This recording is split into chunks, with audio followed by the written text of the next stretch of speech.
For advertisements, please contact 8125893028. మా mail ID maxtvtelugu@gmail.com.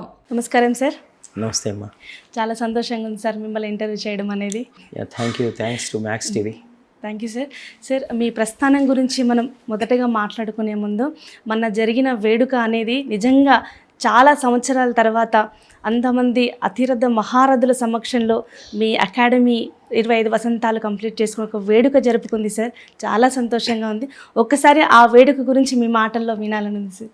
First భగవంతుడికి ధన్యవాదాలు తెలియజేయాలి, ఆయన కృప అంతా. అలాగే మా తల్లిదండ్రులు కొమాండూరు కృష్ణమాచార్యులు గారు, యశోదమ్మ గారు, వాళ్ళ పుణ్యం, వాళ్ళు నాకు ఇచ్చినటువంటి ఒక సంస్కారం అనండి, వాళ్ళ పెంపకం. అలాగే మా గురువర్యులు ఓరుగంటి లీలావతి గారు, పివి సాయిబాబా గారు, ఇంకా మిగతా చాలామంది గురువుల కటాక్షంతో నేను నేర్చుకున్న విద్యని తర్వాత తరాల వాళ్ళకి అందించాలని ఒక 25 ఏళ్ల క్రితం ఈ సంస్థ ఎస్పి బాలసుబ్రహ్మణ్యం గారి ఆశీస్సులతో స్థాపించడం జరిగింది. అప్పటి నుంచి మంచి గాయకులుగా, అంటే ప్రొఫెషనల్ సింగర్స్గా, అంటే చాలామంది సంగీతం నేర్చుకుంటుంటారు, క్లాసికల్ నేర్చుకుంటుంటారు, బేసిక్స్ అవన్నీ. కానీ ఒక సినిమా పాట ఎలా పాడాలి, ఒక భక్తి గీతం ఎలా పాడాలి, ఒక జానపద గీతం ఎలా పాడాలి, ఒక లలిత గీతం ఎలా పాడాలి, ఈ టెక్నిక్స్ ఉంటాయి. వాటికి కూడా జానర్స్ అంటారు. మనకు సంగీతంలో ఇండియాలో మనకి 2 జానర్స్ ఉంటాయి, కర్ణాటక సంగీతం, హిందుస్థానీ సంగీతం, అది క్లాసికల్ మ్యూజిక్. ఆ క్లాసికల్ నుంచి లైట్ చేసి ఎలా పాడాలి, ఒక సినిమా పాట కానీ ఇంకా భక్తి గీతం కానీ, ఇది ఒక జానర్. సో ఏదైనా సరే మనం నేర్చుకోవాలి. దానికి ప్రతిదానికి ఒక గ్రామర్ ఉంటుంది, ఫార్ములా ఉంటుంది, టెక్నిక్స్ ఉంటాయి, ఒక పద్ధతి ఉంటుంది, పాడే పద్ధతి. ఆ పద్ధతిని నేను మా గురువుల దగ్గర, పెద్దవాళ్ళ దగ్గర నేర్చుకుంటూ, తర్వాత నాకున్న అనుభవం, నేను చిన్నప్పటి నుంచి పాడుతున్నాను, రేడియోలో, దూరదర్శన్లో పాడుతా, తీయగాలో, తర్వాత కొన్ని సినిమాల్లో పాడాను, కోరస్ పాడాను, మెయిన్ పాడాను, కొన్ని సినిమాలకి కండక్ట్ చేశాను, కొన్ని సినిమాలకి నేను మ్యూజిక్ చేశాను, సీరియల్స్కి చేశాను, చాలా ఆల్బమ్స్ చేశాను. ఈ అనుభవంతో, నాకున్న అనుభవంతో నేను పిల్లలకి నేర్పిస్తూ వాళ్ళని ప్రొఫెషనల్ సింగర్స్గా తయారు చేస్తూ వచ్చాను. గతంలో 10th యానివర్సరీ కూడా ఘనంగా చేశాము. బాలు గారు వచ్చి, ఆ శాంతం ఆయన ఉన్నారు అప్పుడు, పెద్ద వాళ్ళంతా అప్పుడు కూడా వచ్చారు. రవీంద్ర భారతిలో చేశాం. తర్వాత ఇప్పుడు మొన్న 25th యానివర్సరీ శిల్పకళా వేదికలో January 21st నాడు చేశాము. అప్పుడు కూడా పెద్దలందరూ వచ్చారు, వచ్చి ఆశీర్వదించారు. మీరు చూసారు కదా. సో పిల్లలందరూ ఆ స్టేజ్ మీద నిలబడి పాడారు. అంటే ఫస్ట్ బ్యాచ్ దగ్గర నుంచి ఇప్పుడు నేర్చుకుంటున్న పిల్లల దాకా ఒకే డ్రెస్ వేసుకొని పాటలన్నీ కలిసి గానం చేశారు. అద్భుతం సార్. అంటే నాట్ ఓన్లీ ఎక్కడ వాళ్ళు కాకుండా ఫారెన్ నుంచి కూడా, ఆన్లైన్లో నేర్చుకున్న వాళ్ళు కూడా అందరు చాలామంది ఇక్కడికి వచ్చారా సార్? నేను ఆన్లైనే కాదు, నేను ఎవ్రీ ఇయర్ వాళ్ళ హాలిడేస్లో వెళ్తాను, యూఎస్కి వెళ్తాను.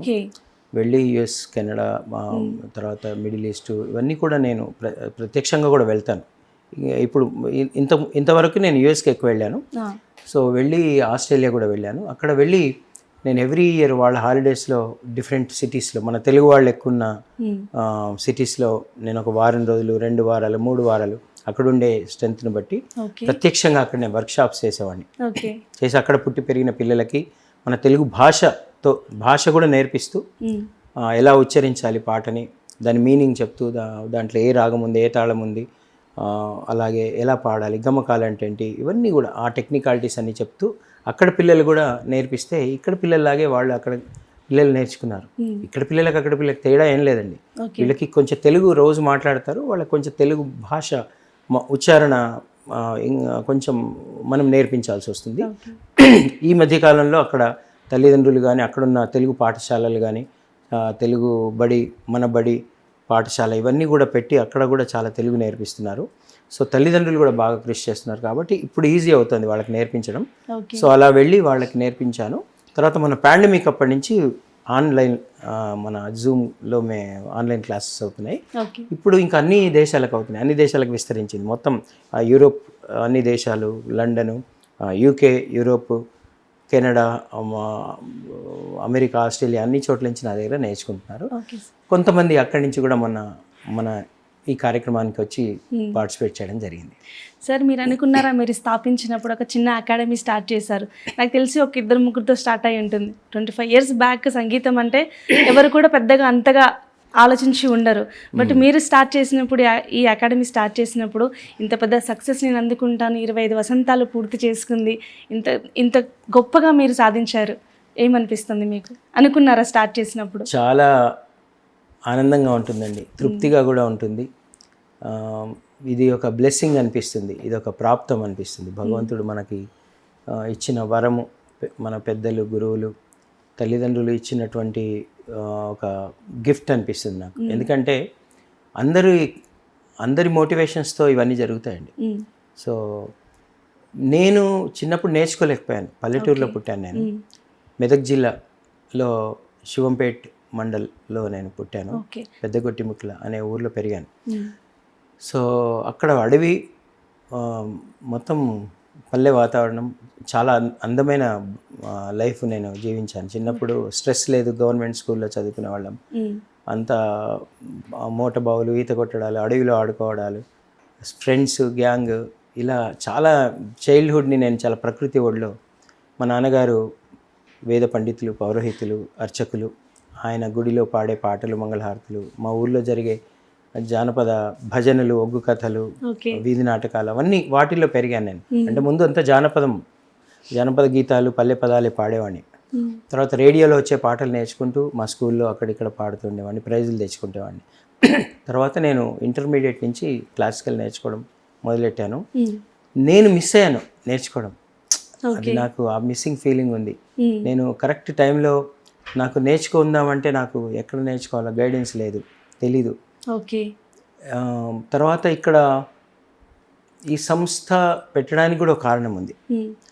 నేను రేడియోలో పాడేవాడిని, తర్వాత దూరదర్శన్లో, తర్వాత పాడతా తీగ ద్వారా మంచి పేరు వచ్చింది నాకు, ఈటీవీ. దాని తర్వాత సినిమా ఫీల్డ్ ఇక్కడ చెన్నైలో ఉండేది, మీకు తెలుసుగా. ఇక్కడ హైదరాబాద్కి రావడం పెద్దవాళ్ళ కృషితో ఇక్కడ హైదరాబాద్లో స్టూడియోలో అన్ని కట్టారు, షూటింగ్స్ అన్నీ అయ్యేవి. మ్యూజిక్ మాత్రం చెన్నైలో అయ్యేది, ఎందుకంటే అక్కడ జరిగేది. నేను కూడా పాడతా తీగ తర్వాత నేను కొన్ని సినిమాలకు అసిస్టెంట్గా పనిచేశాను, కొన్ని రికార్డింగ్స్, ప్రైవేట్ ఆల్బమ్స్ చేశాను, నేను కంపోజ్ చేశాను. తర్వాత కొన్ని సినిమాలకు మ్యూజిక్ చేశాను, కొన్ని సీరియల్స్కి చేశాను. ఇలా చాలా నేను ఒక సింగర్గా, కోరస్ సింగర్గా పాడాను, కొన్ని పాటలు నేను మెయిన్గా పాడాను. ఇలా మ్యూజిక్ అసిస్టెంట్గా పనిచేశాను. ఇలా నాకున్న అనుభవం. తర్వాత ఆల్ సైన్స్ హై స్కూల్లో మ్యూజిక్ టీచర్గా పనిచేశాను. సో ఇవన్నీ అనుభవాలు నాకున్నాయి. తర్వాత పాడతా తీగ తర్వాత ఏమైందంటే మ్యూజిక్ రికార్డింగ్స్ అన్ని చెన్నైలో జరిగాయి, నేనే వెళ్ళి చేసుకొని వచ్చేవాడిని. సో ఇక్కడ ఎందుకంటే ఇక్కడ గాయకులు ఉండేవాళ్ళు, కానీ సినిమా పరిశ్రమ కోసమే అన్నట్టుగా ఉండకపోయేవాళ్ళు. సరదాగా పాడుతూ ఏవో ఉద్యోగాలు చేసుకుంటూ వాళ్ళ వేరే వృత్తుల్లో ఉండేవాళ్ళు. సినిమా కోసం అంటే అదే వృత్తిగా ఉండే సింగర్స్ కావాలి.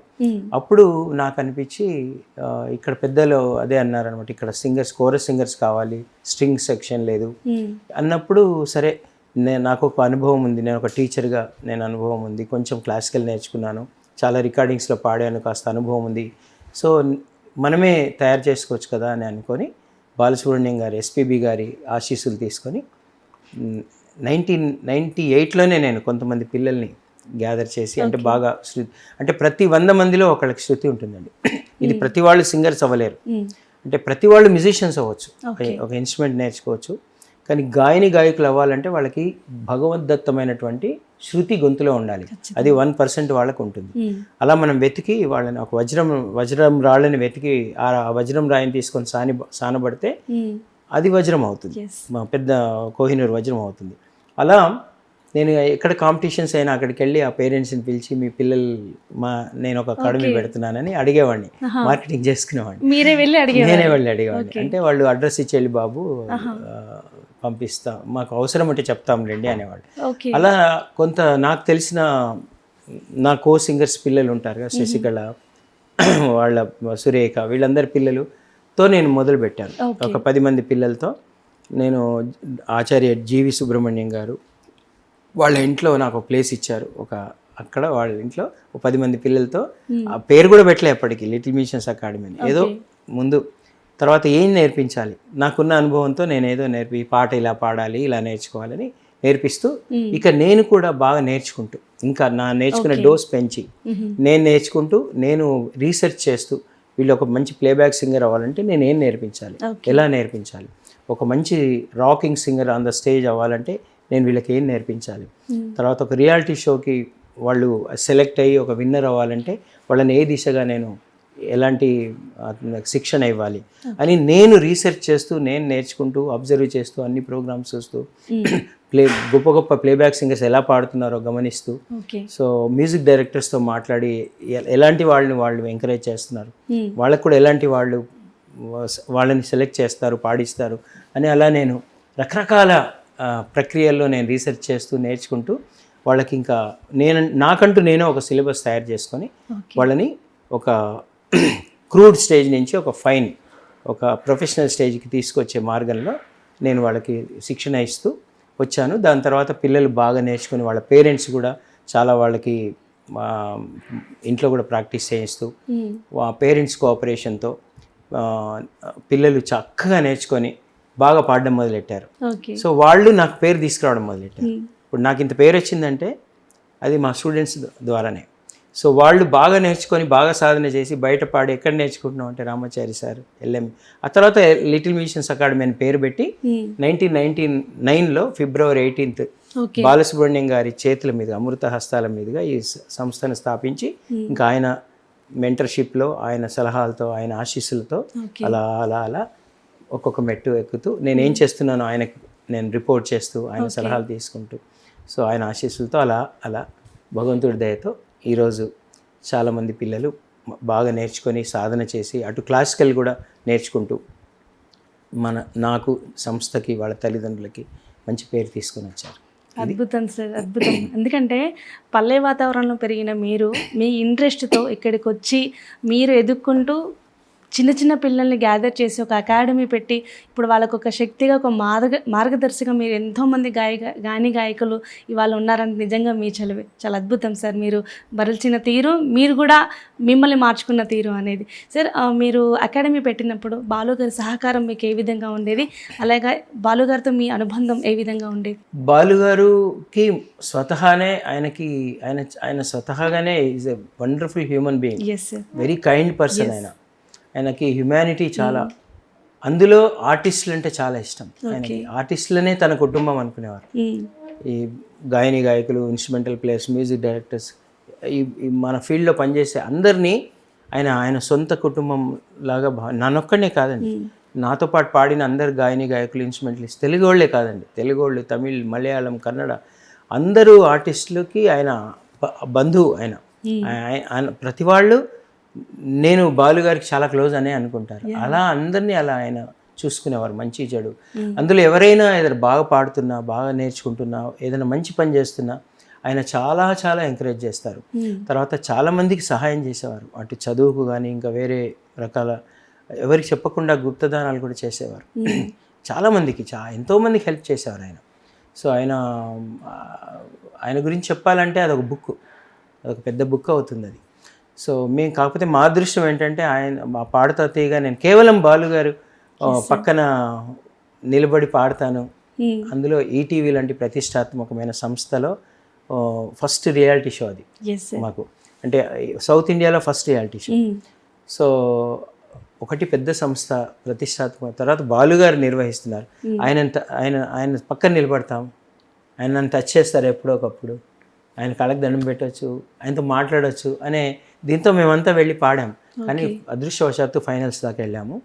సో అక్కడ బాగా క్లోజ్ అయిపోయారు. అంటే ఇంకా ఆయన తెర మీదే కాకుండా ఆఫ్ స్క్రీన్ కూడా మాకు చాలా సలహాలు ఇచ్చేవారు. ఏదైనా మేము స్క్రీన్ మీద కరెక్ట్గా పాడకపోతే పక్కన గ్యాప్స్లో మాకు ఇలా కాదు, ఈ ప్రాబ్లమ్ని ఇలా ఓవర్కమ్ చేసుకోవాలని మాకు చెప్పేవారు. ఆ పాడుతా తీయగంతా కూడా మాకు ఒక కాంపిటీషన్ లాగా కాకుండా ఒక లెర్నింగ్ ప్రాసెస్ లాగా అయింది. సో అక్కడ మాకు బాగా క్లోజ్ అయిపోయారు. దాని తర్వాత ఏమైందంటే పాడుతా తీయగా తర్వాత కూడా మమ్మల్ని ఆయన వదల్లా. ఆయన ఏ ప్రోగ్రామ్ అయినా మేము ఏదో ఒక రకంగా మేము ఉండేవాళ్ళం, మేమందరం. ఆయనతో కోరస్ పాడడమో, లేకపోతే ఆయనతో పాటే ఒకటి రెండు సోలోస్ పాడడమో, తర్వాత లేకపోతే కనీసం అక్కడ వాలంటీర్స్గానన్నా ఆయన ప్రతి దాంట్లో మేము ఉండేవాళ్ళం. తర్వాత ఆయనతో పాటు ప్రయాణం చేసేవాళ్ళం, భోజనం చేసేవాళ్ళం కలిసి. ఇలా ఆయనకి నేను పెడుతున్నాను, మనమే తయారు చేసుకుందాం. నేను ఆయనతో అప్పుడు యంగ్ అండి, కొంచెం ఆవేశం, మన దగ్గర సింగర్స్ లేరు అని అంటే నాకు కొంచెం ఎందుకు లేరు అని అది నాకు వినడానికి బాగా నిజంగా వాళ్ళందరి మాట కూడా కరెక్టే. ఇక్కడ నిజంగా సింగర్స్ వాళ్ళకి దొరకరు కాబట్టి చెన్నైకి వెళ్ళి చేసుకునేవాళ్ళు. సో అది వాస్తవం. కానీ నాకు ఒక ఉడుకు రక్తం కదా, అది మనకు అయ్యో లేరు అనే దగ్గర నుంచి ఉన్నారు అనే స్టేజ్కి మనం ఎందుకు తీసుకురాకూడదు, ఇంతమంది పెద్దలు ఉన్నారు వాళ్ళందరూ ఆశీస్సులతో అని నాకు ఒక దాంతో సార్ ఇలా మీరు ఆశీర్వదించాలి నన్ను, అది లేరు అంటున్నారు, లేకపోతే ఏం చేస్తాం మనము, అడుక్కుంటాము లేకపోతే పండించుకుంటాము. సో పండించుకుందామనే సంకల్పం నాకు దేవుడి దేవాలు వచ్చింది. మీరు ఆశీర్వదించండి, మీరు ఉన్నారుగా మాకు, సో నేను పండిస్తాను, మీరు నన్ను ఆశీర్వదించండి.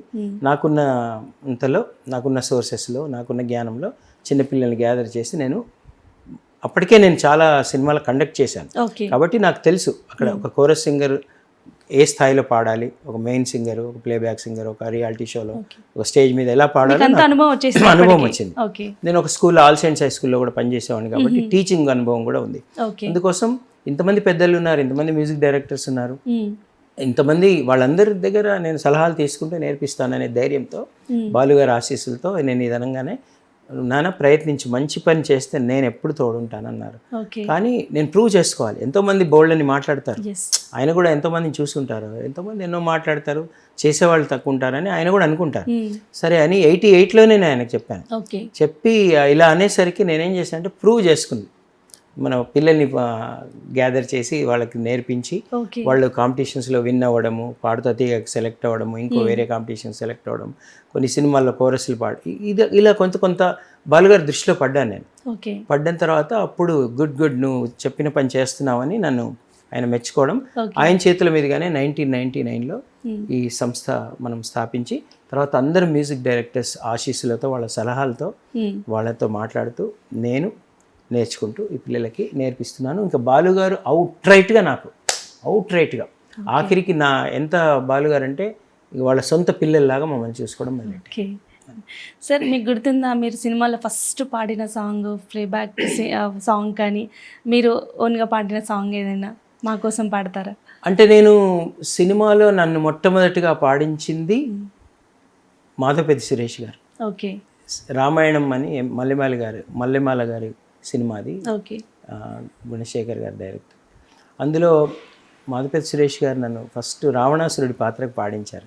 జూనియర్ ఎన్టీఆర్ గారు అప్పుడు రాముడిగా వేశారు. అందులో అప్పుడు చిన్న బాలరామాయణం లాగా, అది అంత పిల్లలే, చిన్నపిల్లలే. ఇప్పుడు జూనియర్ ఎన్టీఆర్ గారు కూడా చిన్నపిల్లడు అప్పుడు. సో అప్పుడు ఫస్ట్ టైం రావణాసురుడి పాత్రకు నన్ను పాడించారు. దాని తర్వాత కోటి గారు శ్వేతనాగు అనే సినిమాకు పాడించారు. తర్వాత సంబరం అనే సినిమాలో ఆర్పి గారు పాడించారు. రామదాస్ అనే సినిమాలో కీరవాణి గారు కొన్ని బిట్స్ పాడించారు. ఇంకా కొన్ని పాటలు పాడాను కానీ అవి రిలీజ్ కాలేదు. అలాగే నేను ప్రేమలేఖ రాశ అనే ఒక సినిమాకి నేను మ్యూజిక్ చేశాను. సో ఇలా ఎక్కువ నేను ప్లేబ్యాక్ సింగింగ్ పాడలేదు, అంటే చాలా తక్కువ. చాలా కోరస్లు పాడాను, మ్యూజిక్ అసిస్టెంట్గా చేశాను, కొన్ని సినిమాల్లో పాడాను. నేను ఎక్కువ ప్రయత్నించాల, నేను వెళ్ళి ఎవరిని ప్లేబ్యాక్ సింగింగ్ కోసం నేను వెళ్ళి అడగడం కానీ ప్రయత్నించడం కానీ చేయలేదు. మీకు వచ్చిన అవకాశాలను వినియోగించాను. నేను ఎక్కువ డివోషనల్స్ పాడాను, ఎక్కువ డివోషనల్ సాంగ్స్, అన్నమయ్య కృతులు, తర్వాత మిగతా డివోషనల్స్, అలాగే కంపోజ్ కూడా చేశాను. ఆల్మోస్ట్ నేను కొన్ని వందల డివోషనల్ సాంగ్స్ అన్ని దేవస్థానాలకి, అన్ని ఆధ్యాత్మిక సంస్థలకి సంబంధించిన డివోషనల్ సాంగ్స్ అన్ని నేను కంపోజ్ చేశాను, పాడించాను. అలాగే లలిత సంగీతం పాటలు ఎక్కువ నేను కంపోజ్ చేశాను, పాడించాను. దేశభక్తి గీతాలు, పల్లె పదాలు, పిల్లల పాటలు, బాలగేయాలు. సో ఇలాంటివన్నీ కూడా నేను అటువైపు ఆ జానర్, నాకు ఎక్కువ డివోషనల్ అండ్ లైట్ మ్యూజిక్ వైపు వెళ్ళాను. తర్వాత మెల్లిమెల్లిగా అటు టీచింగ్ వైపు వెళ్ళిపోయాను, అంటే పిల్లల్ని తయారు చేయడం అనేది. సో ఎవరైనా సరే 10 పనులు చేయలేరండి, అది కష్టం. ఒక పని చేయడానికి మనకి ఈ జన్మ సరిపోదు. ఇప్పుడు నేను LMA పెట్టి అంతమంది పిల్లల్ని గ్యాదర్ చేసి వాళ్ళకి నేను సిలబస్ తయారు చేసుకొని నేను నేర్చుకుంటూ వాళ్ళకి నేర్పించడం అనే దానికే నాకు 24 hours సరిపోవట్లేదు. సో కాబట్టి నాకు వచ్చిన అవకాశాలు నేను పాడాను, నాకు వచ్చిన అవకాశాలు నేను మ్యూజిక్ చేశాను, ఇంకా పాడుతున్నాను, చేస్తున్నాను. అలా నడుస్తుంది నావా. అలా మీరు పాడిన కొద్ది పాటల్లో మీకు బాగా నచ్చిన పాట? అంటే హిట్ అవ్వాలి పాటలు. ఇప్పుడు నేను పాడిన పాట అందాలకే లలా లలా అందానివే అలా లలా అని నేను అబ్బాస్ గారికి కోటి గారు పాడించాను. సో నక్కతోక తొక్కావురో అని ఒక పాట ఆర్పి గారు పాడించారు. శరణములే నమ్మితి, అందులో కొన్ని బిట్స్ కీరవాణి గారు నాతో పాడించారు. సో ఇలా ఎక్కువ పాటలు ఏం పాడలేదు నేను. ఎక్కువ నేను పాడింది ఎక్కువ. మీరు పాడిన పాటలు అద్భుతమైన పాటలు, మంచి పాటలే కదా సార్. మీకు హార్మోనియం ప్లే చేయడం చాలా ఇష్టమా సార్? అంటే కంపోజర్ కదా, కంపోజింగ్ నేను కంపోజర్ అయ్యాక నేర్చుకున్నాను హార్మోనియం. నేను మెల్లిమెల్లిగా నేను కర్ణాటక సంగీతం, హిందుస్థానీ సంగీతం రెండు నేర్చుకున్నాను. అంటే కొంతవరకు. సో దాంతో నేను ఈ హార్మోనియం కూడా నేను సొంతంగా ప్రాక్టీస్ చేసుకున్నాను. మా నాన్నగారు వాయించేవారు హార్మోనియం. సో అలా నేను కూడా హార్మోనియం మెల్లిమెల్లిగా నేర్చుకోవడం కంపోజింగ్కి బాగా ఉపయోగపడుతుంది. చాలా చాలా ఉపయోగపడుతుంది. నేర్పించేటప్పుడు కూడా పిల్లలకి ఏదైనా ఈ స్వరస్థానాలు అవన్నీ కూడా సారీ రే గా గా మా మా పా దా దా నీ నీ, ఇంతే. సంగీతంలో ఎన్నే స్వరాలు ఉంటాయి? 12 స్వరస్థానాలు. 12 స్వరస్థానాలు, ఇంకా కొన్ని షట్శ్రుతులని ఉంటాయి. ఇవన్నీ కలిపి మనకి ఇది సహాయం చేస్తుంది. మనము పిల్లలకి నేర్పించేటప్పుడు కూడా వాళ్ళకి ఈ అంటే మనకి ఒక పాటలో 3 భాగాలు ఉంటాయి. సాహిత్యం, literature of the song, and రాగం, తాళం. సో ఇలా టెక్నికాలిటీస్ అన్ని నేర్పించడానికి హార్మోనియం సహాయపడుతుంది. నేను రిథమ్స్ కూడా వాయిస్తాను, నేను డ్రమ్స్ వాయిస్తాను, పర్కషన్స్ వాయిస్తాను. సో ఇలా నేను నేర్పించడానికి కావాల్సిన విద్య అంతా నేను నేర్చుకుంటున్నాను. అంటే నేను నేర్పించాలంటే, వాళ్ళకి ఎక్స్ప్లెయిన్ చేయాలంటే నేను కూడా డెమాన్స్ట్రేట్ చేయాలి కదా. తర్వాత పాట నేర్పించేటప్పుడు సగమద ని సదా మగమద మగ మగ సని సదా నిసమగమ కొండలలో నెలకొన్న కోనేటి రాయడు వాడు, అంటే దీనికి స్వరం ఉంటుంది, దీనికి ఒక రాగం ఉంటుంది. సగమద ని స హిందోళం అని రాగం. సామమ మగ మగ స ని సదా ని సా సమ మగ. అలా మనకి అందులో టెక్నికాలిటీస్ కంప్లీట్గా కూలంకషంగా, దాని గ్రామర్, దాని ఫార్ములా అంతా నేర్పిస్తూ నేను పాట ఈవెన్ సినిమా పాట కూడా నీ కళ్ళని పట్టుకు వదలనన్నవి చూడే నా కళ్ళు, దీనిలో కూడా ఒక రాగం ఉంటుంది. అభేరి అని ఒక రాగం ఉంటుంది. ఎంత కొత్త పాట అయినా సరే, ఇప్పుడు వస్తున్న పాటలైనా సరే అందులో రాగం ఉంటాయి. రాగంతో అంటే దీనికంతా మదర్ బోర్డు మళ్ళీ క్లాసికల్ మ్యూజిక్. మీరు ఏ కంపోజర్ కంపోజ్ చేసినా, ఎంత లేటెస్ట్ సాంగ్ అయినా, ఎంత రాకింగ్ సాంగ్ అయినా, అందులో లోపల ఉండే పదార్థం అంతా క్లాసికల్ మ్యూజిక్లోంచి వచ్చిన గ్రామరే. కాబట్టి అది ఆ గ్రామర్తో పాటు వాళ్ళకి నేర్పిస్తాను. ఇప్పుడు మా పిల్లలు పాడుతున్నారంటే they know what is that ragam of the song. ఒక్కొక్క స్వరం తెలుసు వాళ్ళకి.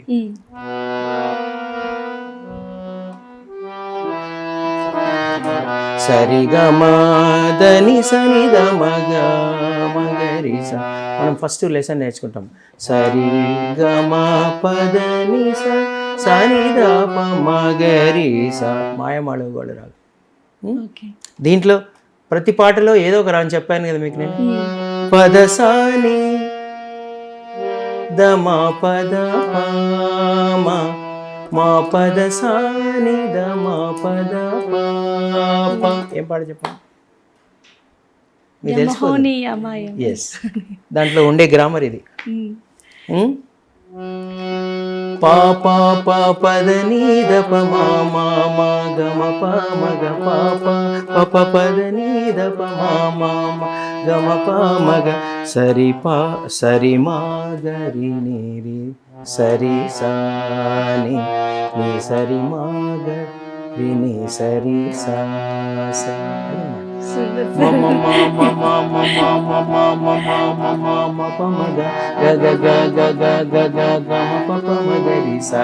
ఇలా ఉంటుంది. ఇది ఇలా నేర్చుకొని పాడితే వాళ్ళు ఆథెంటిక్గా పాడతారు పిల్లలు. లేదంటే ఊరికే ఏదో విని 4 సార్లు పాట విని అలా పాడుతుంటారు ఇప్పుడు. వాళ్ళకి they don't know what they sing. Yes. వాళ్ళు ఏం పాడుతున్నారో వాళ్ళకి ఎక్కడైనా మిస్టేక్స్ అయినా తెలియదు. ఇది అందుకే ఏదైనా సరే మనం ఏ పని చేసినా ఆ సైన్స్ నేర్చుకొని చేస్తే మనం ఆథెంటిక్గా ఉంటాం. అదే పని నేను ఎల్ఎంఏలో చేస్తాను. అటు సాహిత్యం వివరిస్తాను. ఒక పాట అంటే ఆ సాహిత్యంలోని మీనింగ్ ఏంటి, అందులో ఉండే క్యారెక్టర్, ఏ క్యారెక్టర్ ఎవరి గురించి పాడుతున్నారు, ఏ సందర్భంలో ఏ ఎమోషన్తో పాడుతున్నారు అనేది ఈ టెక్నికాలిటీస్ అన్నీ వాళ్ళకి మొత్తం కూలంకషంగా అటు అటు లిరిక్, అటు literature of the song, melody of the song, rhythm of the song, feel, దాన్ని ఎలా ఎగ్జిక్యూట్ చేయాలి, ఎలా పాడాలి, ఎలా నేర్చుకోవాలి, ఎలా ప్రాక్టీస్ చేయాలి, స్టేజ్ మీద మైక్ ఎక్కడ పట్టుకోవాలి, ఎక్కడ త్రో చేయాలి సౌండ్ని, ఇక్కడ రిసీవర్ ఉంటుంది మనకి మైక్లో. ఓకే. ఇప్పుడు కొంచెం సైడ్కి పెట్టామంటే అది రిసీవ్ చేసుకోదు. ఈ సైడ్కి మైక్ సైడ్కి అంత మ్యూట్ అయి ఉంటుంది. ఓకే. కరెక్ట్గా ఈ సెంటర్ పాయింట్లో పాడాలి మైక్. ఎంత డిస్టెన్స్తో పాడాలి, వాల్యూమ్ పెంచినప్పుడు ఎంత డిస్టెన్స్ ఉండాలి మైక్, వాల్యూమ్ తగ్గించినప్పుడు ఎంత ఉండాలి, ఓకే. ఎవ్రీథింగ్. అంటే ప్రతి ఒక్కటి కూడా మనం నేర్చుకొని కనుక మనం బయటకు వెళ్తే, ఇప్పుడు మా పిల్లలు అందుకే అందరూ అటు పెద్ద పెద్ద మ్యూజిక్ డైరెక్టర్స్ నుంచి ఇప్పుడు కొత్తగా వచ్చే మ్యూజిక్ డైరెక్టర్స్ అందరూ కూడా మా పిల్లల్ని ఆదరించి ఆశీర్వదించి వాళ్ళని ఎంకరేజ్ చేస్తూ పాడిస్తున్నారంటే దానికి కారణం ఇవన్నీ నేర్చుకుంటాను. అంటే మీ అకాడమీ నుంచి వెళ్ళే పిల్లలకి ఏం కొత్తగా చెప్పాల్సిన అవసరం లేదు, వాళ్ళన్నీ నేర్చుకొని వస్తారు కాబట్టి ఒక పాట వాళ్ళకి ఇస్తే సరిపోతుంది అన్న ఆలోచన కూడా మ్యూజిక్ డైరెక్టర్స్కి కలుగుతుంది. అన్నీ నేర్చుకోవడం కుదరదండి, కొంతవరకు నా దగ్గర నేర్చుకుంటారు. దాని తర్వాత ఇప్పుడు మ్యూజిక్ డైరెక్టర్స్ దగ్గరికి వెళ్తారు కదా, వాళ్ళ దగ్గరికి వెళ్ళినప్పుడు ఇంకా అప్గ్రేడ్ అవుతుంటారు. ఓకే. ఎందుకంటే ఇప్పుడు నేను ఒక స్థాయి వరకు నేర్పిస్తానండి. ఇప్పుడు పెద్ద పెద్ద మ్యూజిక్ డైరెక్టర్ ఇళయరాజా గారు ఉన్నారు, కీరవాణి గారు ఉన్నారు, కోటి గారు ఉన్నారు, మణిశర్మ గారు ఉన్నారు. వీళ్ళంతా మేధావులండి. నా దగ్గర నుంచి వెళ్ళిన పిల్లలు వాళ్ళ దగ్గర పడ్డారంటే ఇక వాళ్ళ దగ్గర ఇంకా ఇంకా ఇంకా అప్గ్రేడ్ అవుతుంటారు. వాళ్ళు ఇంకా ఇంకా పెద్ద లెవెల్లో నేర్చుకుంటుంటారు.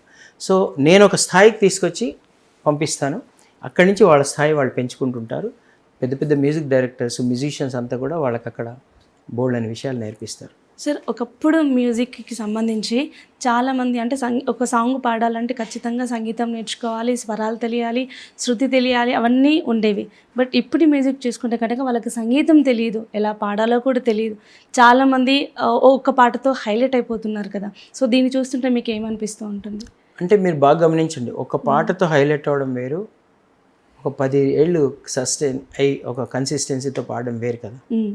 ఇప్పుడు సంగీతం నేర్చుకోకుండా కూడా పాడచ్చు. ఇది ఏంటంటే దైవదత్తమైంది. ఓకే. ఇప్పుడు మన పల్లె పదాలు పాడుతుంటారు, జానపద కళాకారులు ఉంటారు, వాళ్ళు పాడుతుంటే మనకి ఒక్కసారి ఇట్లా కళ్ళల్లో నీళ్ళు వస్తాయి, ఉద్రేకం వస్తుంది. కానీ వాళ్ళు రాసుకొని వాళ్ళు కంపోజ్ చేసుకొని పాడతారు. వాళ్ళు వాగ్గేయకారులు, జానపద వాగ్గేయకారులు అంటారు. వాగ్గేయకారులు అంటే తెలుసా? అంటే మనమే పాట రాసి మనమే కంపోజ్ చేసి మనమే పాడితే త్యాగరాజస్వామి గారు లాంటి వాళ్ళు అనమాట. ఇటు క్లాసికల్లో వాగ్గేయకారులు అంటారు. నేనైతే మన జానపద గీతాలు పాడే వాళ్ళే రాసుకొని వాళ్ళే కంపోజ్ చేసుకొని వాళ్ళే పాడతారు, వాళ్ళు కూడా వాగ్గేయకారులే. అది దేవుడిచ్చిన వరం వాళ్ళకి. కానీ తర్వాత వాళ్ళ అనుభవం, వాళ్ళ బాధ, వాళ్ళ పల్లె జీవనం, వాళ్ళ ఎక్స్పీరియన్సెస్, వాళ్ళ పెయిన్, వాళ్ళు పడిన స్ట్రగుల్తో వాళ్ళకి ఆ పాటలు గుండెల్లోంచి ఇలా వచ్చే పాటలు ఒకటి అది. సో కానీ ఇటు సినిమా పరంగా వచ్చేసరికి ఏంటంటే కంపోజర్ నేర్పించింది నేర్చుకొని పాడాలి సందర్భోచితంగా. ఇప్పుడు ఒక సందర్భానికి అది కొంచెం అది కర్ణాటక స్టైల్ అయినా కావచ్చు, అది హిందుస్థానీ స్టైల్లోనే ఉండొచ్చు, అది వెస్ట్రన్ మ్యూజిక్ స్టైల్లో ఉండొచ్చు, ఫోక్ స్టైల్లో ఉండొచ్చు, లైట్ మ్యూజిక్ గజల్ స్టైల్లో ఉండొచ్చు. ఇలా అన్ని జానర్స్ ఆఫ్ మ్యూజిక్ మనకు అవగాహన ఉండి పాడాలంటే ఏంటంటే నేర్చుకోవాలి. అది మనం నేర్చుకోవాలి, ప్రాక్టీస్ చేయాలి, చేస్తే అది పాడగలుగుతారు. అంటే కొంతమంది మనం చూస్తూ ఉంటాం, చాలా పాటలు పాడుతుంటారు, సంగీతం ఎక్కడ నేర్చుకున్నారు మ్యూజిక్ అంటే అసలు మాకు అవేంటో కూడా తెలియదండి, జస్ట్ వాయిస్ బాగుంటుంది పాడుతున్నామో మేము వెళ్ళిపోతున్నామని అంటూ ఉంటారు చాలామంది. అంటే కొంతమంది సంగీతం రాకపోయినా వాయిస్ బాగుంటే చాలు అన్న ఒక ఆలోచన కూడా మనం వింటూ ఉన్నాం. సో ఇది విన్నప్పుడు మీకు ఏమనిపిస్తుంది సార్? ఇప్పుడు నేనేమంటున్నా అంటే ఈ గొంతు గాత్ర మాధుర్యం కానీ, గొంతులో ఉండే శృతి కానీ ఇవన్నీ భగవంతుడు ఇచ్చింది. ఓకే. ఇప్పుడు మనకి కొంతమంది 4వ క్లాస్ 5వ క్లాస్ చదివి కూడా బోల్డంత బిజినెస్ చేసి పెద్దవాళ్ళు అవుతారు, నేను కాదనట్లేదు. కానీ శాస్త్రం నేర్చుకుంటే ఉండేది వేరు కదా. ఆ పర్టికులర్గా ఇప్పుడు మనకి బ్రెయిన్ ఉండడం వేరు, ఒక సైన్స్ నేర్చుకోవడం వేరు. మీరు పల్లెటూర్లలో టక్కున న్యాయం చెప్పేస్తారు పెద్దలు. పాతకాలంలో మన తాతల కాలంలో చేసేవాళ్ళం, ఇది న్యాయం అన్యాయం చెప్తారు. కానీ అంత బ్రెయిన్ ఉన్న ఆ తాత ఒక ఎల్ఎల్బి ఒక ఎల్ఎల్ఎం నేర్చుకుంటే ఎలా ఉంటుంది అనేది అది నేను అంటే తెలివి అనేది దేవుడు ఇస్తాడు. ఇప్పుడు అట్లా తెలివైన వాళ్ళు చాలామంది ఉన్నారు, బాగా పాడేవాళ్ళు. అసలు చెప్తున్నాను కదమ్మా, ఇప్పుడు జానపద గీతాలు పాడతారు, వాళ్ళకి ఎవరు సంగీతం నేర్పించారు? ఇప్పుడు వాళ్ళ పిల్లలకు నేర్పిస్తున్నారు. చాలామంది గొప్ప గొప్ప జానపద గాయకులు వాళ్ళ పిల్లల్ని తీసుకొచ్చి నాలాంటి వాళ్ళ దగ్గర నేర్పిస్తున్నారు. కానీ అప్పుడు వాళ్ళకి ఎవరు నేర్పించారు? మా నాన్నగారికి ఎవరు నేర్పించారు? అద్భుతంగా హరికథలు చెప్పేవారు. ఎక్కడ సంగీతం నేర్చుకోవాలి మా నాన్న. పల్లెటూరులో ఆ గొంతు, దేవుడిచ్చిన గొంతుతో తనంతలు తానే హార్మోనియం వాయిస్తూ నేర్చుకున్నాడు. ఇప్పుడు అట్లా ఉంటారు వాళ్ళు, గొప్ప గాయకులే. కానీ అదే అంత మంచి గొంతు, దేవుడిచ్చిన గొంతుని మనం కనుక ఇంకా శాస్త్రం కూడా జోడిస్తే వాళ్ళు ఏంటంటే అన్ని రకాలు పాడతారు. అంటే ఏదంటే అది కొంతమంది ఎలా ఉంటారంటే మా గాయకుల్లో వాళ్ళు ఏదైతే ప్రాక్టీస్ చేశారో ఒక 100 సార్లు ప్రాక్టీస్ చేసిన పాటని బాగా పాడతారు. ఇప్పుడు ప్లేబ్యాక్ సింగింగ్ అంటే అది కాదమ్మా. ఇప్పుడు మా ప్లేబ్యాక్ సింగర్స్ ఏంటంటే స్టూడియోకి వెళ్తారు. స్టూడియోకి వెళ్ళేదాకా వాళ్ళకి ఏం పాట పాడుతున్నారో తెలియదు. స్టూడియోకి వెళ్ళాక అక్కడ కంపోజరు లిరిక్ షీట్ ఇస్తారు మనకి, పాట నేర్పించడం అన్నా నేర్పిస్తారు, లేకపోతే అంతకుముందే ఒకళ్ళు రికార్డింగ్ చేసి ఒక క్యూ వాయిస్ అనేది ఉంటుంది, ఒకళ్ళు పాడతారు, ఇప్పుడు కంపోజరే పాడుంటారు. అది విని నేర్చుకొని అప్పటిదప్పుడే అక్కడ కూర్చొని ఆ పాట నేర్చుకొని ఆ పాట ఏ క్యారెక్టర్ పాడుతున్నారు, ఏ సందర్భంలో, ఏ ఎమోషన్తో, ఎవరిని ఉద్దేశించి పాడుతున్నారు అనేది తెలుసుకొని వీళ్ళు ఈ పాట రికార్డింగ్ చేశాక 2 నెలలకు ఎప్పుడో జరిగే షూటింగ్లో ఒరిజినల్ యాక్టర్ ఎలా యాక్టింగ్ చేస్తాడో అది గెస్ట్ చేసుకొని ఆ క్యారెక్టర్ అయిపోయి ఆ సినిమా స్టోరీలో ఆ ఏ సందర్భంలో ఆ క్యారెక్టర్ పాడుతున్నారో అది ఇక్కడే వీళ్ళు స్టూడియోలో అయిపోయి అటు రాగము తాళం అన్నీ పర్ఫెక్ట్గా నేర్చుకొని ఆ గుండెల్లోంచి ఆ ఎమోషన్తో పాడే పాటని ప్లేబ్యాక్ సింగింగ్ అంటారు. అది చేయాలంటే మనం కొంత నేర్చుకొని ఉంటే డెఫినెట్గా బాగా పాడతాం. నేర్చుకోవాలి, చాలా ప్రాసెస్ ఉంది సార్. అది ఇప్పుడు ఇప్పుడు శ్రియా ఘోషల్ గారు ఉన్నారు, చిత్ర గారు ఉన్నారు, ఎన్నేళ్ళ నుంచి పాడుతున్నారు కదా, ఎన్ని వేల పాటలు పాడుతున్నారు. ఎస్పి బాలసుబ్రహ్మణ్యం గారు నేను నేర్చుకోలేదని అంటారు కదా, అది అబద్ధం. ఆయన బాగా నేర్చుకున్నారమ్మా. ఆయన ఏంటంటే నేను నేర్చుకున్నది ఎంత అనేంత ఒక వినయంతో ఆయన ఇప్పుడు నాకంటే ఎక్కువ వచ్చండి. ఇప్పుడు నేనున్నాను కదా, నాకంటే చాలా ఎక్కువ వచ్చు బాలసుబ్రహ్మణ్యం గారికి క్లాసికల్ మ్యూజిక్. మాకు తెలుసు అది. కాకపోతే ఆయన వినయం అయింది. ఎంత నేర్చుకున్నాను, సముద్రం అంత శాస్త్రంలో నేను ఎంత నేర్చుకున్నాను అనే ఒక వినయంతో నాకేం రాదు, ఓనమాలు రావు అని చెప్తారు. అది అబద్ధం. ఓనమాలు రాదు అనేది అబద్ధం. అన్ని పాటల మీద ఆయన బుక్స్ ఎప్పుడైనా ఎవరైనా మీలాంటి వాళ్ళు వాళ్ళ ఇంటికి వెళ్ళి ఆయన బుక్స్ ఇలా ఓపెన్ చేసి చూడండి, పైన రాగం తాళం రాసి ఉంటుంది, ప్రతి అక్షరం మీద నోటేషన్ రాసి ఉంటుంది. ప్రతి అక్షరం, ఇది కాపీ రాగం, ఇది హిందోళ్ళ రాగం, ఇది కళ్యాణి రాగం, ఇది మోహన, ఇది కీరవాణి రాగం అని రాసుకొని నోటేషన్ రాయడం అనేది అది చిన్న లెవెల్ కాదమ్మా. కాకపోతే ఆయన అలా స్టేట్మెంట్స్ ఇచ్చేవారు. ఆ జానకమ్మ గారు కూడా అంతే, నాకేం రాదంటారు. ఇదంతా ఏంటంటే వాళ్ళు మనకి నేర్పించడం. అంటే మనకి ఇంత నేర్చుకొని ఓ సరళి స్వరాలు, జంట స్వరాలు నేర్చుకొని మా అమ్మాయికి సంగీతం అయిపోయింది అంటుంటారు. అలాంటి వాళ్ళ కోసం వాళ్ళు మనకు నేర్పించిన ఒక వినయం అది, అంతే తప్ప శాస్త్రం నేర్చుకోకుండా సస్టైన్ అవ్వం మనం. అంటే మనకి ఏ పాట వచ్చో అది మాత్రం బాగా పాడగలుగుతాం. కానీ ఇంకోళ్ళు నేర్పించిన పాటని మనము ఇన్ని రకాల టెక్నికాలిటీస్తో పాడాలంటే మనకి శాస్త్రం నేర్చుకోవాలి. ఇప్పుడు మీకు ఉదాహరణకి ఒక పాట ఉంది,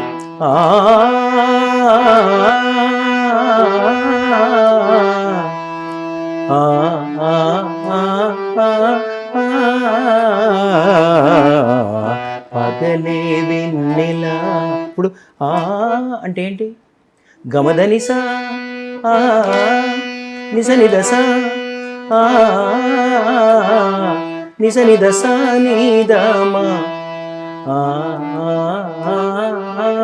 గమ గమ దమ దని దని సని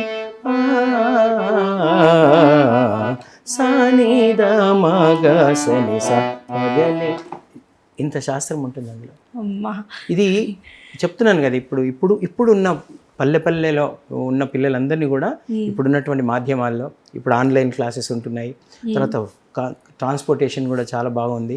కాబట్టి ఇప్పుడు ఎవరైతే అప్పుడు జానపద పాటలు పాడేవాళ్ళు ఉన్నారో వాళ్ళందరూ వాళ్ళ పిల్లలకి ఇప్పుడు నేర్పిస్తున్నారు. Because they know yes. మేము ఎంత బాగా పాడుతున్నామో మాకు శాస్త్రం కూడా తెలిస్తే ఇంకా బాగా పాడతాం అనేది తెలిసి ఇప్పుడు మాలాంటి టీచర్స్ దగ్గరికి తీసుకొచ్చి బోల్డంతమంది నా మిత్రులు జానపద కళాకారులు బోల్డంతమంది మిత్రులు వాళ్ళు నా దగ్గర వాళ్ళ పిల్లలకి నేర్పిస్తున్నారు, నా దగ్గర కానీ ఇంకో చోట కానీ. మీరు ఇంతమంది మ్యూజిక్ డైరెక్టర్స్ దగ్గర చాలా వర్క్ చేశారు కదా, మీకు బాగా నచ్చిన మ్యూజిక్ డైరెక్టర్ ఎవరు? అసలు ఈ క్వశ్చన్స్ అడగకూడదమ్మా. మీకు అందరు ఇష్టం ఉంటుంది కానీ మీకు ఒక్కళ్ళ మీద 10 మంది ఉంటుంది కదా మిత్రులు సార్. ఉంటారు, మంచి ఫ్రెండ్స్, క్లోజ్ ఫ్రెండ్స్. ఇందులో ఆ 10 మందిని కూర్చోబెట్టి ఇందులో మీకు బాగా నచ్చిన వాళ్ళు ఎవరంటే అది ఎలా ఉంటుంది? కానీ అందరికంటే ఒక చిన్నది ఒక ఇష్టమైన ఉంటుంది కదా సార్. అలా ఎలా చెప్తామమ్మా? ప్రతి వాళ్ళలో ఒక క్వాలిటీ ఉంటుంది. అందరి ఇష్టం మీకు. ఇప్పుడు కీరవాణి గారి పాటలు ఉన్నాయి, కోటి గారి పాటలు ఉన్నాయి, మణి శర్మ గారు ఉన్నారు, దేవిశ్రీ ప్రసాద్ గారు, తమ్మన్ ఉన్నారు. ఎవరి పాటలు బాగున్నాయి అంటే ఏం చెప్తారు మీరు? చెప్పండి. ఒక్కొక్కళ్ళది ఒక్కొక్క ఫ్లేవర్, ఒక్కొక్కళ్ళది ఒక్కొక్క అన్నీ వింటున్నాం కదా మనం, ఒకళ్ళదే వింటున్నామా? ఇప్పుడు ఎలాంటి వాళ్ళు అంటే ఎక్స్ట్రీమిజం అంటారు దాన్ని. నేను ఓన్లీ ఒక్క మ్యూజిక్ డైరెక్టర్ పాటలు మాత్రమే వింటున్నాను అనుకోండి, అప్పుడు నాకు ఒక్క మ్యూజిక్ డైరెక్టర్ ఇష్టమని అర్థం. మీరు ఒక్క మ్యూజిక్ డైరెక్టర్ వింటారా? అన్ని వింటారా? ఏది హిట్ అవుతుంది అది వింటారా?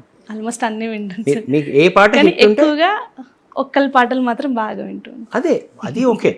కానీ అలా చెప్పలేమమ్మా, ఎందుకంటే ప్రతి మ్యూజిక్ డైరెక్టర్లో వాళ్ళు ఒకటే గుర్తుపెట్టుకోండి, వాళ్ళు 10 ఏళ్ల పాటు మ్యూజిక్ డైరెక్టర్గా అక్కడ నిలబడి ఉన్నారంటే వాళ్ళు లేదో ప్రత్యేకత ఉన్నట్టేగా. లేకపోతే ఆయారాం గయారాంలో వెళ్ళిపోతారు, ఓ సినిమా చేసి వెళ్ళిపోతారు. అలా కాదు, ఇన్ని సినిమాలు 100 సినిమాలు చేస్తున్న మ్యూజిక్ డైరెక్టర్స్ ఉన్నారంటే ఒక్కొక్కళ్ళలో ఒక ప్రత్యేకత ఉంటుంది. అందుకోసం అన్ని పాటలు హిట్ అవుతాయి. సో ఆ పాటలన్నీ మనం వింటాం. ఏ పాట వింటున్నప్పుడు వాళ్ళే మన ఫేవరెట్. ఇప్పుడు నేను కీరవాణి గారి పాట వింటే ఆయన నాకు ఫేవరెట్, ఇళయరాజా గారి పాట వింటున్నప్పుడు ఆయన, కోటి గారి పాట వింటే ఆయన, మణి గారి పాట వింటే ఆయన. అంతే, ఆ పాటను ప్రేమిస్తాం మనం, ఎవరు చేశారని కాదు. ఏది బాగా ఉంటే దాన్ని మనము ఆస్వాదిస్తాం. అట్లా ఎవరైనా చేయొచ్చు అట్లా. అలాగే సార్, అంటే మామూలుగా అంటే మాలాంటి వాళ్ళు రిలాక్సేషన్ కోసం కొంచెం బాధలో ఉన్న, కొంచెం ఏమన్నా మూడ్ ఆఫ్ అయినా పాటలు వింటూ ఉంటాం. బట్ మీరు ఎప్పుడు పాటల్లోనే ఉంటారు కదా సార్, మీకు కొంచెం రిలాక్స్ అయినప్పుడు మీరు ఎక్కువగా ఏం చేస్తూ ఉంటారు? సాంగ్సే వింటూ ఉంటారా? నేను వింటాను, ఆ సందర్భాన్ని బట్టి పాటలు వింటాను. ఓకే. ఒక్కొక్క సందర్భంలో కొన్నిసార్లు గజల్స్ వింటాను, పొద్దున్నంత డివోషనల్స్ వింటాం. ఓకే. సో అలా ట్రావెల్ చేసేటప్పుడు, డ్రైవ్ చేసేటప్పుడు ఫాస్ట్ బీట్ నెంబర్స్ వింటాం. ఓకే. సో పడుకునేటప్పుడు చక్కగా హిందుస్థానీ రాగాలు, ఓల్డ్ సాంగ్స్, మెలడీస్ అంతా వింటాం. అంటే టైంని బట్టి కూడా ఉంటాయి పాటలు. సో ఆ మూడ్ని బట్టి కూడా మనం డిఫరెంట్ పాటలు వింటాం. ఓకే, చాలా సంతోషంగా ఉన్నప్పుడు కూడా కొన్ని పాటలు వింటాం. ఇప్పుడు బాగా ఏదైనా మూడ్ ఆఫ్ ఉందనుకోండి, ఆనందం ఆయన పాట మనం వినబుద్ధి కాదు మనకి. అట్లా స్పెసిఫికేషన్స్ ఏమి ఉండేమో. అసలు మీకు ఇష్టమైన సింగర్ ఏంటి, మీకు ఇష్టమైన పాట ఏంటి, మీకు ఇష్టమైన మ్యూజిక్ డైరెక్టర్ అనేది ఉండదు మనకి. మీరు అన్నట్టు కొన్ని ఎక్కువ తక్కువ కావచ్చు, ఒకళ్ళు ఎక్కువ వినొచ్చు, ఒకళ్ళే కొన్ని తక్కువ వినొచ్చు తప్ప ఇష్టమైనది అంటూ ఉండదు. ఒక సడన్గా ఉండి ఒక పాట వినాలనిపిస్తుంది, అది వింటాం అంతే మనం. అప్పుడు ఇది పలానా అయిందా అని తెలుస్తుంది. సో నేను వింటాను. నేను ఎప్పుడైనా రకరకాల మూడ్స్లో ఉన్నప్పుడు రకరకాల పాటలు వింటాను. ముఖ్యంగా నేర్చుకోవడానికి కూడా వింటాను, అవసరానికి కూడా వింటాను. ఇప్పుడు నేను స్టేజ్ మీద షోస్ చేస్తాం, మేము పాడాలి, సో ఆ పాట నేర్చుకోవడానికి వింటాము. తర్వాత అన్ని జానర్స్ ఆఫ్ సాంగ్స్ వింటాను నేను, ఒకటి కాదు. నేను అన్ని రకాలు పాడతాను, ఎందుకంటే పిల్లలకి నేర్పించాలి కదా. నేను గజల్స్ కూడా పాడతాను.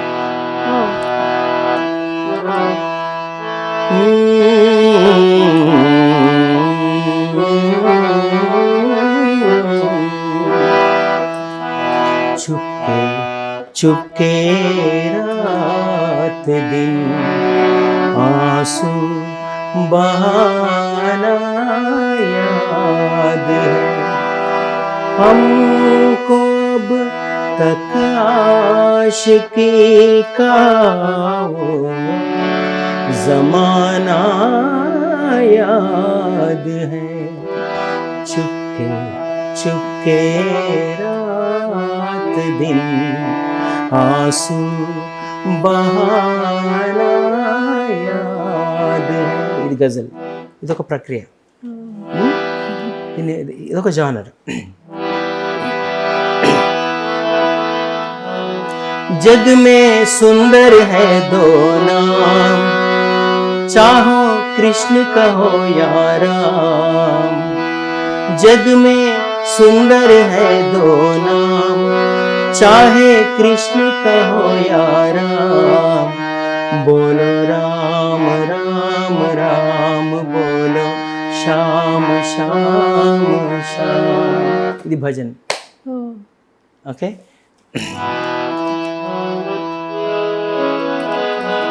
సిరిమల్లె నీవే విరిజల్లు కావే వరదల్లె రావే వలపంటె నీవే. ఇది సినిమా పాట. Super sir. ఒకటి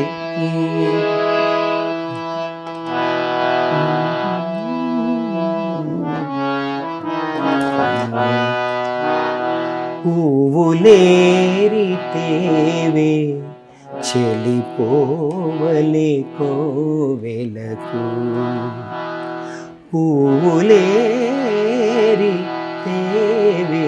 చెలిపోవలే కోవెలకు నీవలే సుకుమారములు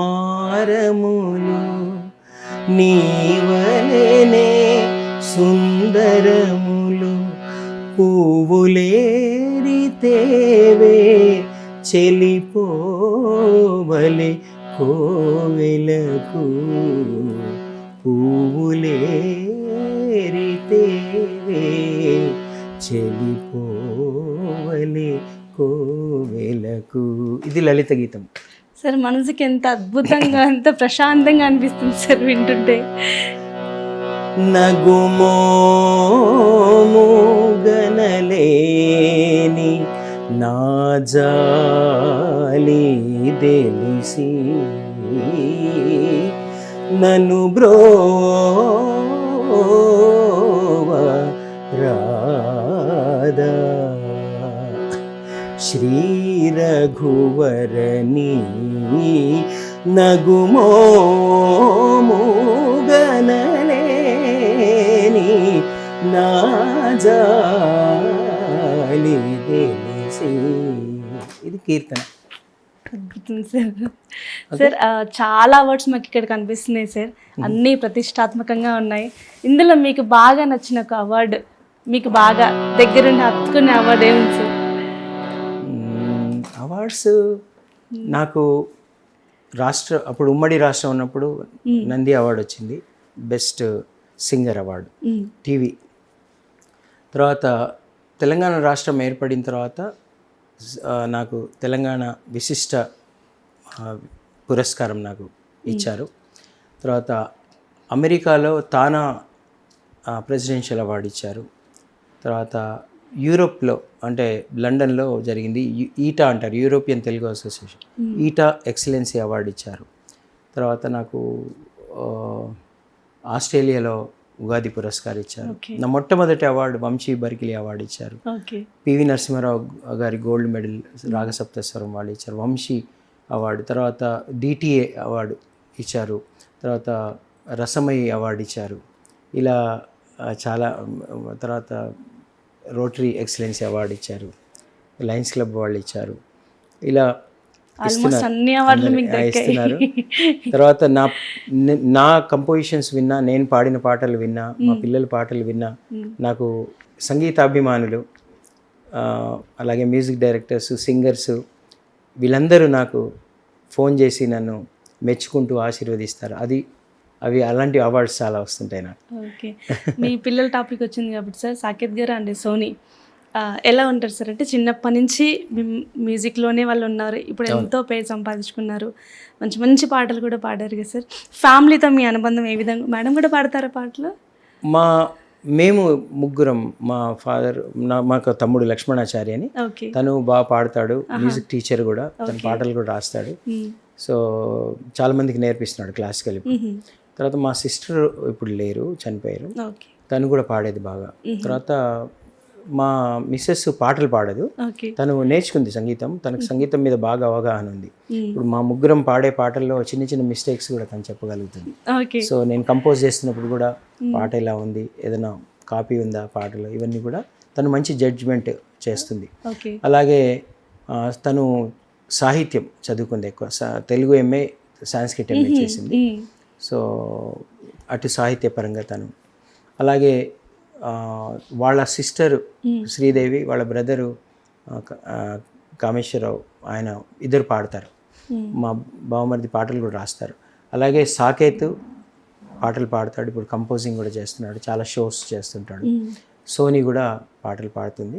వాళ్ళు కూడా నేర్చుకుంటున్నారు. మా సాకేత్ మా అబ్బాయి వైజర్స్ గారి దగ్గర క్లాసికల్ నేర్చుకున్నాడు, వైజర్స్ బాలసుబ్రహ్మణ్యం గారు. తర్వాత సోనీ శ్రీనిధి వెంకటేష్ గారి దగ్గర నేర్చుకుంది. అలాగే ఇప్పుడు రాఘవాచారి గారి దగ్గర కూడా నేర్చుకుంటుంది. తర్వాత వెస్టర్న్ మ్యూజిక్ కూడా నేర్చుకుంది. అపూర్వ గజ్జల దగ్గర హిందుస్థానీ నేర్చుకుంటుంది. ఇప్పుడు ఇంకా still she is learning. So Saketh కూడా ఆడియో ఇంజనీరింగ్ అవన్నీ నేర్చుకున్నాడు, ప్రోగ్రామింగ్ నేర్చుకున్నాడు. అలా నేర్చుకుంటూ అలా. సార్ వాళ్ళిద్దరు పాడిన సాంగ్స్లలో మీకు బాగా ఇష్టమైన సాంగ్ ఫస్ట్ సోనీ చెప్పండి. ఎన్ని పాడితే ఒకటి అడగవచ్చు, వాళ్ళు పాడినే కొన్ని ఇప్పటికీ ఇంకా ఇప్పుడిప్పుడే తొలి అడుగులే అనుకోండి, ఇంకా వేస్తున్నారు. ఖచ్చితంగా సార్, రాబోయే కాలం మొత్తం వాళ్ళదే. ఇంకా చాలా పాడాలి వాళ్ళు, ఇంకా చాలా వాళ్ళు అప్గ్రేడ్ చేసుకుంటూ వెళ్ళాలి, పాడుతూ ఉండాలి.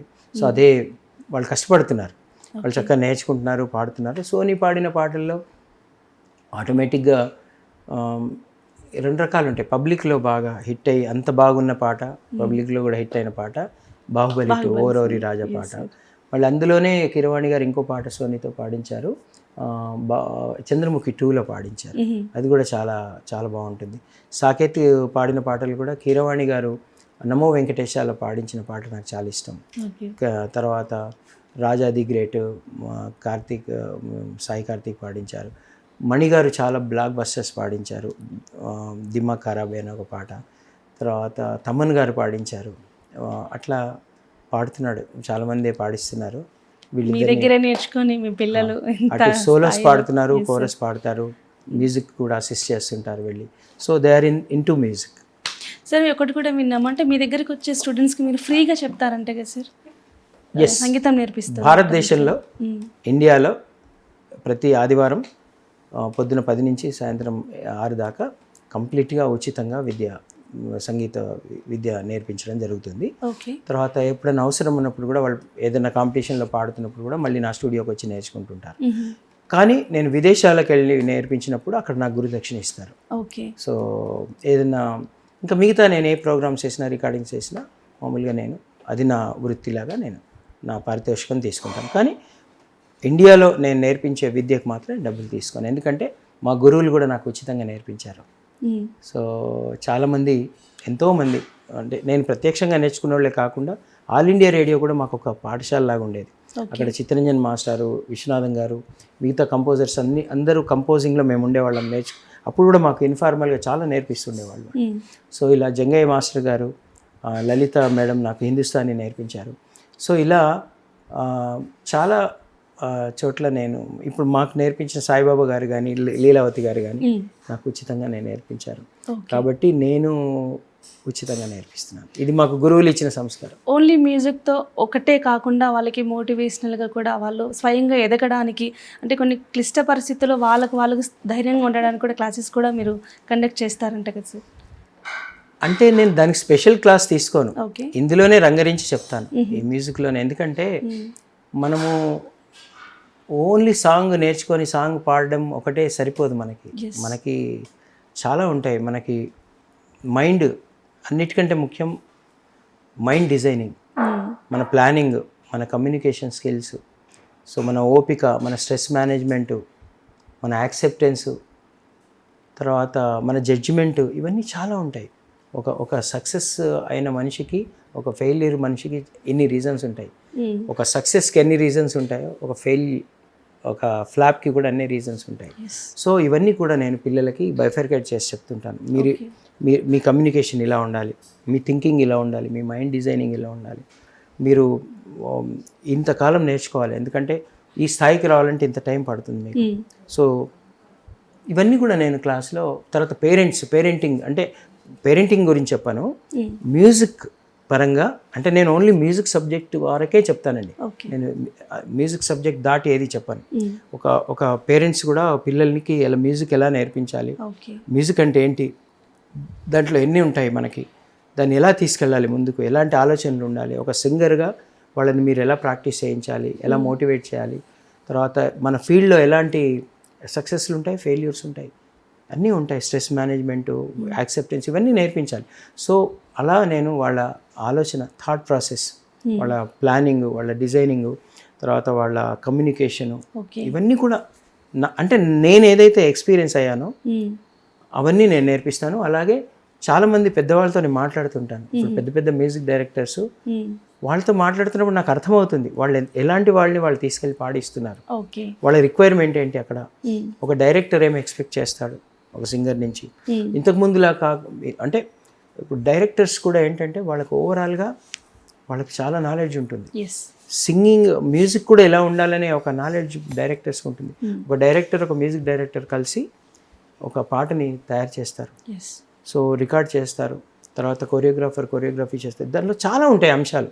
ఇవన్నీ తెలియకుండా మనం ఊరికే నాకు పాట వచ్చని పాడితే సరిపోదు. అందుకోసం ఇవన్నీ కూడా నాకు తెలిసిన నాలెడ్జ్ అంతా కూడా, నాకున్న అనుభవం అంతా కూడా నేను వాళ్ళకి డూస్ డోంట్స్ లాగా చెప్తుంటాను. ఇలా చేస్తే ఇటు వెళ్తారు, ఇలా చేస్తే ఇటు వెళ్తారు, ఇలా ఇంతవరకు నేర్చుకుంటే మీకు ఈ స్థాయి ఉంటుంది. ఇప్పుడు జనరల్ ఎడ్యుకేషన్ లాగేమ్మా. ఇప్పుడు సంగీతము ఎంత నేర్చుకొని వెళ్తే అంత మనకి ప్లేస్మెంట్ ఉంటుంది. ఇప్పుడు 10th క్లాస్ పాస్ అయ్యి మనం ఉద్యోగం చేయొచ్చు, కానీ అంతే ఉంచుంటుంది ఆ ఉద్యోగము, ఆ ప్లేస్మెంటు, ఆ ప్యాకేజ్ అంతే ఉంటుంది. ఇంటర్తో ఉద్యోగం చేయొచ్చు, బీకామ్తో ఉద్యోగం చేయొచ్చు, బీటెక్తో ఉద్యోగం చేయొచ్చు, అలాగే ఐఐటితో ఉద్యోగం చేయొచ్చు, ఐఐటి ఎంబీఏ చేసి ఉద్యోగం చేయొచ్చు, ఎంఐటితో ఉద్యోగం చేయొచ్చు. కానీ తేడా ఉంటుంది, మన ప్యాకేజ్ తేడా ఉంటుంది, మన అక్కడ ఉండే మన పొజిషన్ కూడా తేడా ఉంటుంది. అలాగే సంగీతంలో కూడా ఉంటుంది. మనం ఎంత బాగా నేర్చుకొని, ఎంత ప్రాక్టీస్ చేసి, ఎంత లెర్న్డ్ పర్సన్, ఎంత ఫిట్నెస్తో మనం వెళ్తామో అంత మనకి ఛాన్సులు ఉంటాయి, అంత గౌరవం ఉంటుంది, ఆ స్థాయి మనకు ఉంటుంది. మనకి ప్రతి దాంట్లో ఆ లెవెల్స్ ఉంటాయి మనకి. Okay sir. అది అందుకే పిల్లలకి అన్నీ నేర్పిస్తారు. మీరు అన్నట్టుగా 80s 90sలో సింగర్స్, మీరు అన్నట్టుగా అంటే వేళ్ళ మీద లెక్కబట్టి సింగర్స్ మనకు ఆ కాలంలో బాలు గారు, చిత్ర గారు, జానకి గారు వీళ్ళు మాత్రమే ఉండేవారు. బట్ ఇప్పుడు ఎంతమంది ఉన్నారో కూడా లెక్కలేనంత సింగర్స్ మనం ఇక్కడ ఉన్నారు కదా. కాంపిటీషన్ కూడా చాలా పెరిగిపోయింది. అంటే ఎంత సంగీతం నేర్చుకున్నా మనకు ఓన్గా మనము తెలియాలి అంటే చాలా కష్టపడాల్సి వస్తుంది కదా. ఈ కాంపిటీషన్ తట్టుకొని సింగర్ తనకు తానుగా అందరికీ తెలియాలంటే చాలా ప్రెజర్ కూడా ఉంటుంది కదా సార్. ఈ టైంలో వాళ్ళకి రెమ్యునరేషన్ విషయంలో కానీ మ్యూజిక్ డైరెక్టర్స్ చాలామంది ఇవ్వకపోవడము, అది మనం వింటూ ఉంటాం కొన్ని మాటలు. సో దీన్ని ఎలా వాళ్ళు రిసీవ్ చేసుకోవాలి సార్ ఇప్పుడు అప్కమింగ్ సింగర్స్ వాళ్ళందరూ కూడా? అవే నేను నా క్లాస్లో నేర్పిస్తాను. ఎందుకంటే ఒకటి గుర్తుపెట్టుకోండి, ఏ రంగంలో లేదు ఇది. చదువుకున్న వాళ్ళందరికీ మంచి పొజిషన్స్ వచ్చి ఉద్యోగాలు వస్తున్నాయా చెప్పండి. అది దానికి చాలా రీజన్స్ ఉంటాయి, అదే చెప్తున్నాను కదా. మనం అన్నిటిని కరెక్ట్గా కంపైల్ చేసుకొని మనం కరెక్ట్గా డిజైన్ చేసుకొని వెళ్తే మనకి హర్డిల్స్ వస్తాయి కానీ ఫెయిల్యూర్స్ రావు. హర్డిల్స్ వేరు, ఫెయిల్యూర్స్ వేరు. మనం పర్ఫెక్ట్ ఫిట్నెస్తో వెళ్తే మనకు చిన్న చిన్న హర్డిల్స్ రావచ్చు, కానీ ఫైనల్గా మనకు కావాల్సిన గోల్ మనం చేరుకోవడానికి అవకాశం ఉంటుంది. ఎవరైనా ఇప్పుడు ఇంతమంది నేర్చుకోవడం వేరు, ఇంతమందే నేర్చుకున్నారు, కానీ ఎంతమంది అంత అల్టిమేట్గా నేర్చుకున్నారు. ఇప్పుడు ఐఐటికి ఎగ్జామ్ రాస్తారు, ఐఐటికి మనకి ఎంట్రన్స్ ఎగ్జామ్ రాస్తారు, ఎంతమంది 100% చదువుకొని రాస్తారు, అది ఇంపార్టెంట్.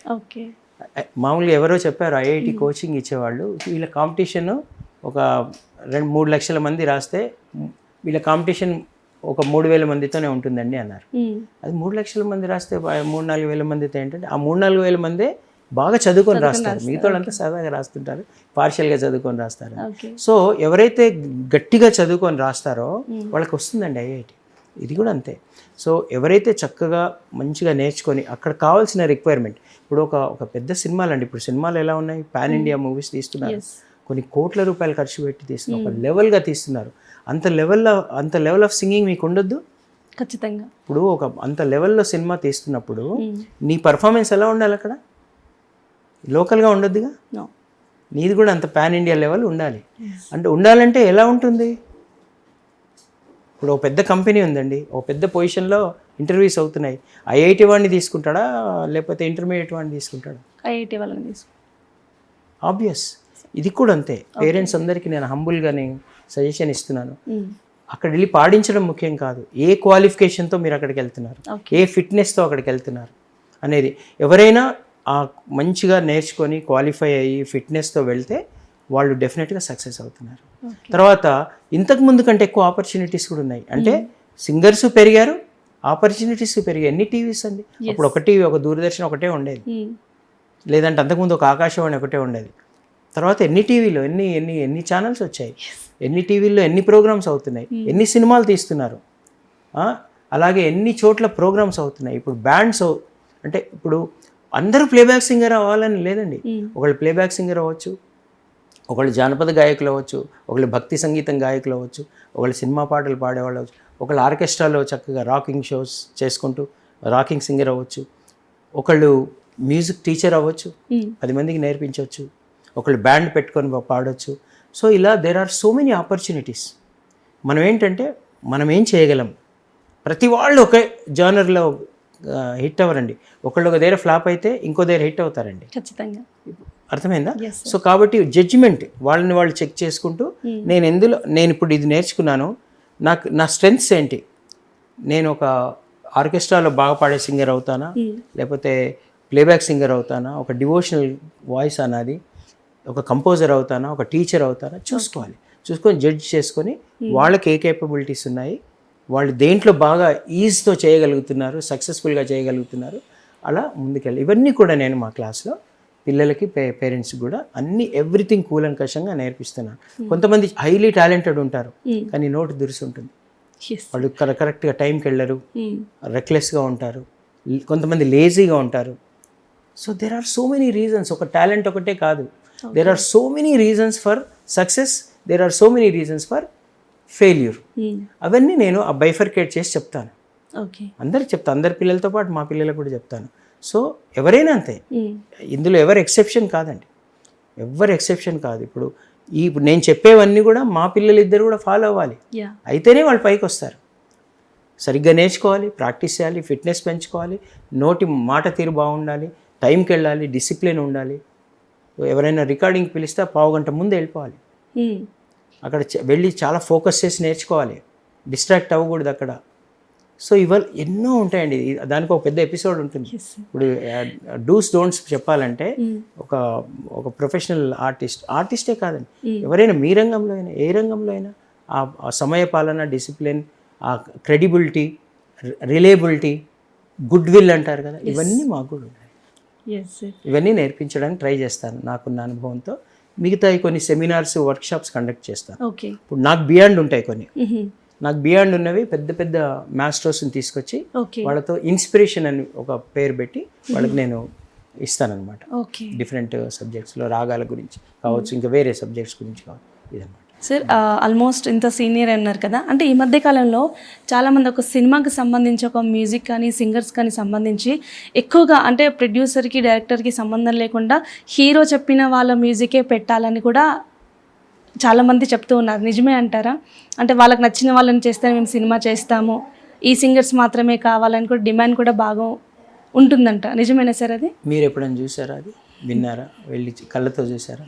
అటాలు బోల్డ్ అని వస్తాయి. ఇప్పుడు మనం సోషల్ మీడియా ఓపెన్ చేస్తే బోల్డ్ అని ఉంటాయి. ఏది కానీ ఒకళ్ళు చెప్పింది వినడం, ఒకళ్ళు చెప్పింది విని మనం ఒక ఒపీనియన్కి రావడం, లేకపోతే మనం అజ్యూమ్ చేసుకొని ఇలా ఉండొచ్చేమో, ఇవి రెండు తప్పండి. నేనైతే చూడలేదండి అలా, నేను చూడలేదు. ఇప్పుడు మీరు చూడండి, ఇప్పుడు ఎవరైతే ఇప్పుడు వాళ్ళ సినిమా అండి, ఇప్పుడు హీరోకి నా సినిమా బాగుండాలని ఉండదా? ఖచ్చితంగా ఉంటుంది కదా. ఎవరైనా ఏం చేస్తారు, ఏది బాగుందో అది వాళ్ళు ఒకవేళ సజెషన్ ఇచ్చినా, ఇప్పుడు శ్రేయా ఘోషల్ గారు పాడితే బాగుంటుందని చెప్పడం తప్పలేదండి. అంతేగాని వాళ్ళంతా ఇప్పుడు వాళ్ళందరూ కలిసి పనిచేస్తారండి, ఎవరికి వాళ్ళు డిఫరెంట్గా పనిచేయరండి. ఒక డైరెక్టర్ గారు, ఒక హీరో గారు, రైటరు, ఒక మ్యూజిక్ డైరెక్టర్ అంతా కలిసి వాళ్ళు they have lot of discussions. వాళ్ళు డిస్కషన్ చేసుకొని ఈ పాట ఇలా చేస్తే బాగుంటుంది, ఇలా ఉంటే బాగుంటుంది, ఇలా పాడితే బాగుంటుంది. అంతేకాని ఎవరిని డిక్టేటర్షిప్ చేయరండి, అందరు ఫ్రెండ్లీగా ఉంటారు.